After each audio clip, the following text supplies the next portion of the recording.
杂阿含108经。我是这样听说的：有一次，佛陀住在释迦族的天县村落。那时候有许多来自西方的比丘想要返回西方去安居，他们来到佛陀住处，向佛陀行礼，退到一边坐下。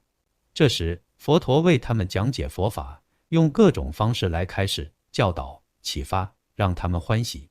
讲解完毕后，西方的众多比丘从座位上起身，双手合十对佛陀说：世尊，我们这些西方比丘想要回西方去安居，现在来向您告别。佛陀问西方的众比丘：你们向舍利弗告别了吗？比丘们回答说：还没有告别。佛陀对西方的众比丘说：舍利弗是一位精进修行的人，你们应该去向他告别，他能够用佛法使你们获益，长久安乐。这时，西方的众比丘告退，准备离去。当时，尊者舍利弗在离佛陀不远处，坐在一棵粗壮的树下。西方的众比丘来到舍利弗尊者那里，向他行礼后，退到一边坐下，对舍利弗尊者说：我们想要回西方安居，所以来向您告别。舍利弗问：你们向世尊告别了吗？回答说：已经告别了。舍利弗说：你们回到西方后，会到不同的地方，遇到各种不同的人群，他们一定会询问你们。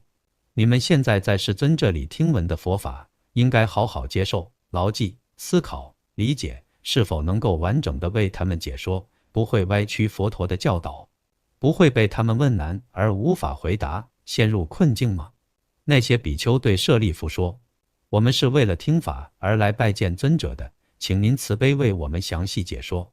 舍利弗尊者告诉众比丘：印度的人民聪明伶俐，不管是沙地利、婆罗门、长者还是沙门，他们一定会问你们，你们的大师是怎么说法的？用什么教义来教导的？你们应该回答说：大师主要教导调伏欲望和贪念，用这个道理来教导。他们会继续问你们，在什么法中调伏欲望和贪念？你们要回答说：大师说要在色蕴中调伏欲望和贪念，在受蕴、想蕴、行蕴、识蕴中调伏欲望和贪念，我们的大师是这样说法的。他们还会问，欲望和贪念有什么过患，所以大师要教导在色蕴等五蕴中调伏他们。你们应该这样回答：如果对色不能断除欲望、贪念、爱恋、思念、渴求，当色发生变化时，就会产生忧愁、悲伤、烦恼、痛苦。受、想、行、识也是如此。正是看到欲贪有这样的过患，所以要在五蕴中调伏欲望和贪念。他们还会问，断除欲望和贪念有什么好处，所以大师要教导在五蕴中调伏他们。应该回答说，如果能够断除对色的欲望、贪念、思念、爱恋、渴求，那么当色发生变化时，就不会产生忧愁、悲伤、烦恼、痛苦。受、想、行、识也是如此。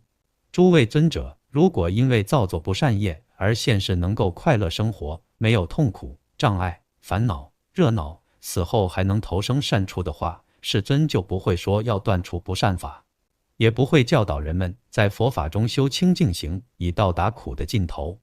正是因为造作不善业会导致现世痛苦、有障碍、有热闹，死后堕入恶道，所以世尊才说要断除不善法，在佛法中修清净行，平等的灭尽痛苦。如果修善法却导致现世痛苦、有障碍、有热闹，死后堕入恶道的话，世尊就不会教导受持善法，在佛法中修清净行来平等的灭尽痛苦。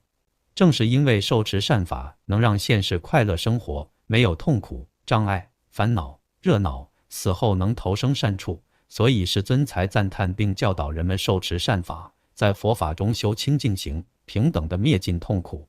当舍利弗尊者说这些法时，西方的众比丘断除了烦恼，心得解脱。舍利弗尊者说完这些法后，众比丘都十分欢喜，感恩随喜，向他行礼后离去。